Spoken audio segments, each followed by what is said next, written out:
Hey there, and welcome! Ngayon, ipapakita ko sa inyo kung gaano kadali mag-install ng Share Wi-Fi unit. Simulan na natin. Una, pumili ng magandang lokasyon ng unit. Doon sa minimal lang ang interference katulad ng window at iwasang ilagay na malapit sa sahig or lupa. Sunod, i-connect ang LAN cable sa inyong internet service provider modem at sa LAN port ng billing router. Make sure na ilalagay sa WAN ang LAN sa billing router. Ngayon, buhayin na ang billing router. Plug in the power adapter, yung may smaller pin. Hintayin ang power at system lights sa router na magkulay blue. Pag nagkulay blue na ibig sabihin ay ready na siya. Next, i-connect ang power adapter sa coin box para mabuhay ito.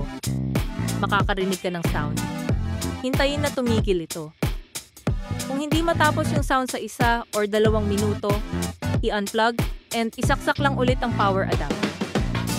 Once the coin box is ready, gamitin na ang iyong cellphone para itry yung Share Wi-Fi mo.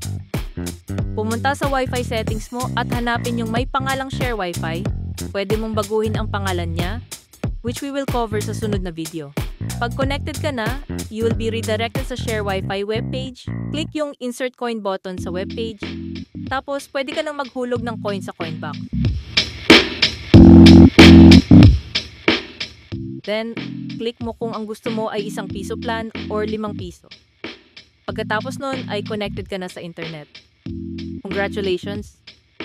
Tapos nang i-install yung Share Wi-Fi VEN mo at pwede mo nang itong pagkakitaan. Enjoy the benefits of increased customer traffic and a new revenue stream with your Share Wi-Fi unit.